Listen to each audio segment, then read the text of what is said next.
Hey everybody, this is Tom and welcome back to DLD Drum School. In this video I'm going to show you how to play what we call an offbeat snare drum.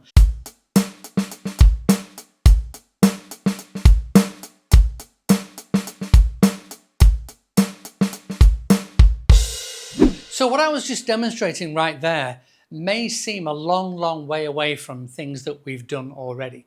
But actually, if we go back to intermediate lesson 9 and look at rhythm 7, I'm going to put that on the screen here. It goes like this.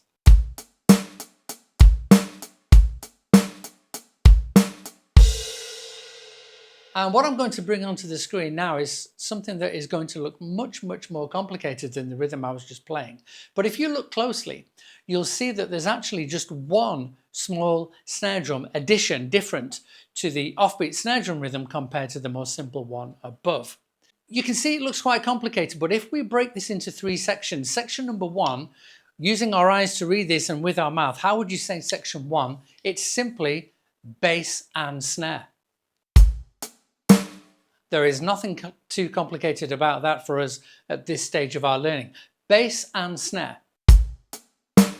Look at section 3. How would you say section 3? Say what you see. It's just bass, snare, and.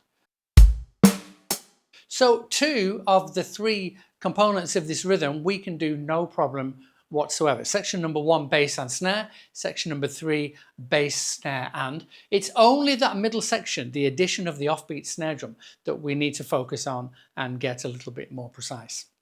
So first of all, what do we mean by offbeat? Well, offbeat basically is in the gap in between those quaver hi-hat crosses that you can see across the top. But what's crucial is that from a rhythm and a timing point of view, it goes exactly between the goalposts, in this case, between those 2 hi-hats, straight down the center.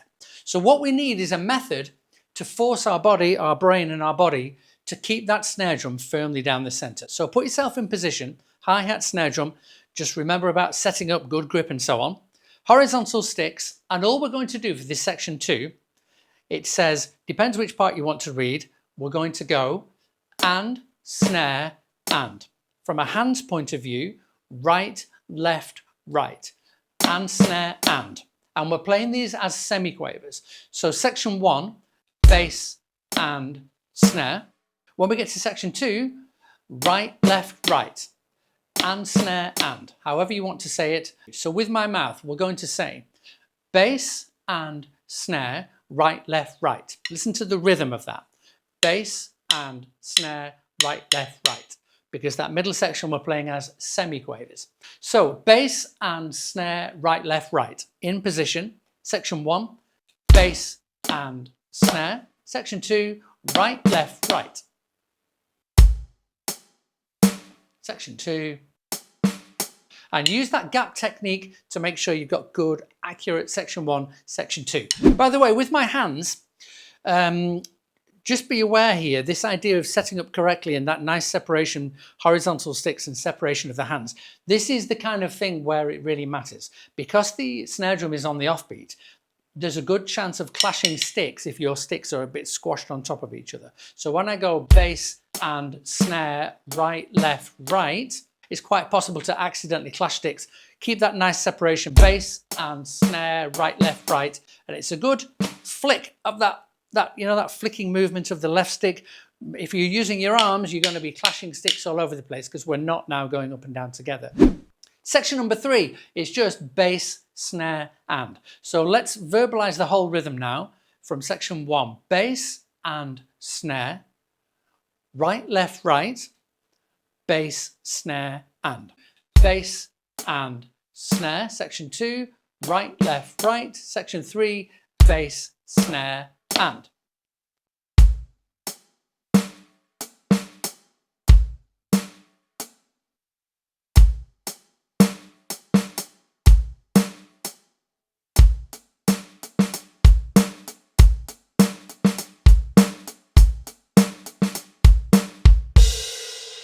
So in this example that I want you to get used to, you can see if you think about there are 8 crosses across the top, 8 hi-hats, 8 quavers.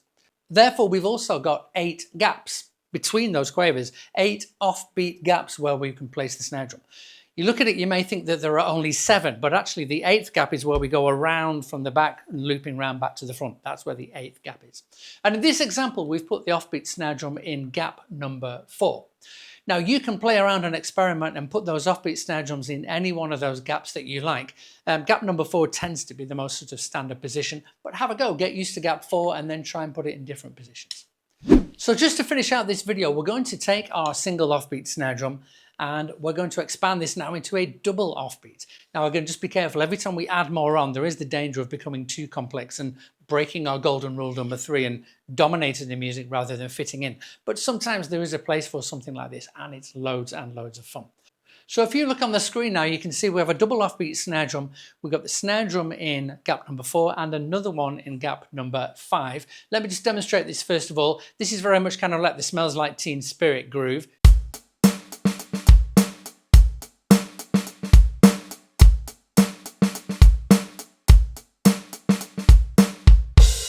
So when we used our mouth for the single offbeat snare drum, we said right, left, right, or and, snare, and. Another way of doing this is with numbers. You can just go 1, 2, 3. So bass and snare, 1, 2, 3, bass, snare, and.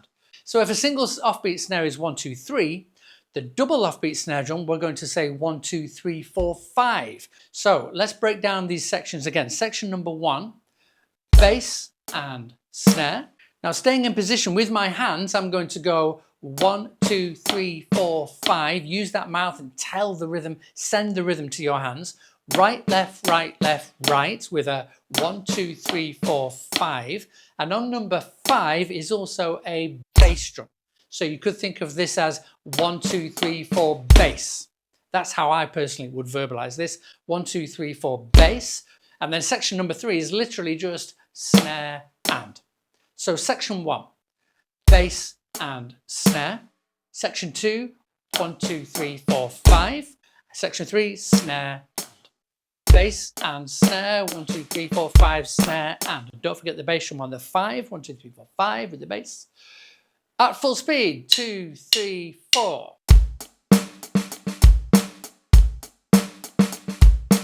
Bass and snare, 1, 2, 3, 4, 5, snare and. Bass and snare, 1, 2, 3, 4, 5, snare and. Bass and snare, 1, 2, 3, 4, 5, snare and. So hopefully you can see, even though at the start of this video it started as maybe something you felt was slightly out of reach, breaking it down, separate components, glue them together in practice mode, nice and slow, focus on accuracy. It's amazing what we can do in a relatively short space of time. So have loads and loads of fun with that. Remember, in practice mode, keep it slow, keep it steady, focus on accuracy, gently build up, and then you can have a go at applying this to all sorts of different situations with your favorite backing tracks, remembering you can put these offbeat snares in any one of those 8 gaps that you like. So a great lesson there, and that will really take your drumming to another level. Offbeat snare drums, apply them where you think they fit in and have loads and loads of fun. So keep on practicing, keep on playing. We'll see you in the next video, which is going to cover offbeat bass drums. Remember, every single thing that you do, do it like a drummer. We'll see you in the next video.